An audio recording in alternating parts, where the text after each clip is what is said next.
Is fire or lit, which is stronger? If you say those shoes are fire, then you're limiting your admiration to the shoes. Paul Pierce is the truth. The truth. The truth. That's the line.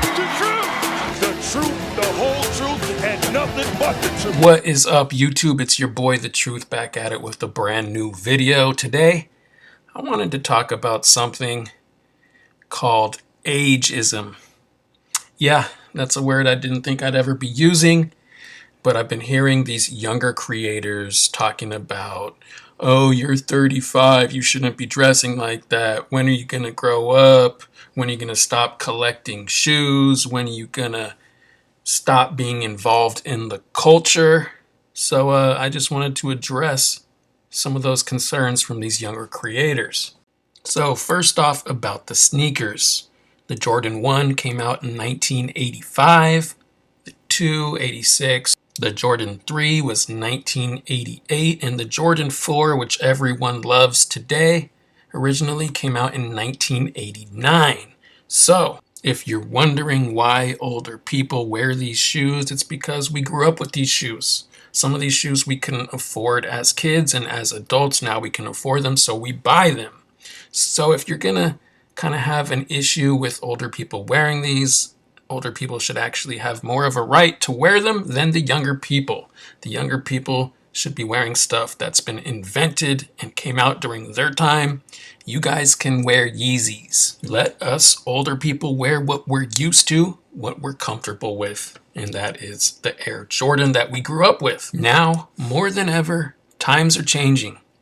And you might have seen your grandparents dress a certain way, and you might be expecting your parents to kind of take on that style. But now more than ever, you're going to see guys who actually had style getting older, becoming grandparents, and still kind of wearing some cool stuff. And it's going to be kind of a shocker because they don't dress like your grandparents dressed. I hate to break it to you younger creators, but once you get older, let's say you turn 35, Amazon doesn't show up to your house with a package that has a pair of Monarchs, a polo, and some cargo shorts. It doesn't work like that. If wearing and collecting sneakers is who you are, if you like wearing hypebeast clothes and that's who you are, just because you get older doesn't mean you're going to change. It doesn't mean you should change. What these are hobbies, and they're good hobbies. I used to work with someone who commented on how many sneakers I had, and he said there's a lot worse things you could be into. So to these younger creators, these younger YouTubers who often say these things about older creators, I'm here to tell you it's not going to change anytime soon, and just because you get older, your interests don't change. In 10, 15 years, if you think you're going to be wearing a polo and some cargo shorts, hanging out on your front porch being boring, I'm here to tell you, whatever you're into now, you're still going to be into then. And in regards to what I said before about the younger people wearing retros, I have no problem with younger people wearing retros. It's the people who kind of talk down on older people wearing retros. Our interests are not changing. In fact, we're seeing some older people just getting into it recently. I'm 73 years old. I've lived in New York City for 40 years. I worked at the Strand bookstore for almost 20 years. I taught art history at the School of Visual Arts for 25 years, and I was a performance artist and a playwright for 25 years. And now I'm concentrating on streetwear. If this dude wants to be into streetwear at his age, who am I to tell him that he shouldn't be? How would it look if I told this man to grow up and dress his age? So I started reading about it and going to places like Supreme, A-Life, DQM, Recon, The Vault in Harlem, and especially Reed Space, because it not only had interesting designs by Jeff Staple and others, but there was a very good selection of rare books on subjects like the sneakers of Harajuku.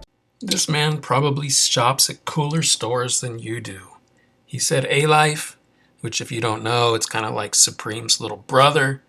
Lesser known, but still dope. He said DQM, which is Dave's Quality Meat, a staple in the New York scene. Instead of hating on him or thinking it's funny, I think it's kind of cool. The fact that he's out there reading and studying on dope stuff is super cool. He didn't just jump in it. There's also this grandpa who I know looks kind of funny, looks a little ridiculous, but you know what? His grandson dressed him and people seemed to like it and they kept up with it. Not gonna lie, it seems kind of ridiculous, but you know what? I'm not gonna hate on this man either. So once again, this video is just kind of aimed at the younger creators who want to take shots at the older creators. And I'm not sticking up for anyone. If you do cringe shit, you do cringe shit. I'm not sticking up for that, but I'm saying the one argument you might have saying you're too old, you need to get it together. Just letting you know it's not going to change anytime soon. If you want to talk about something cringe somebody has done, that's fine. But as far as the ageism goes, I'm disagreeing with that argument and letting you know when people get older, their hobbies don't seem to change too much. Especially something like being a hype beast or collecting sneakers. That's something you can do until the day that you die. Well, that's going to be it for me. Once again, it's been your boy, The Truth, a.k.a. Paul Pierce, a.k.a. George Washington, because I cannot tell a lie. And I'm out.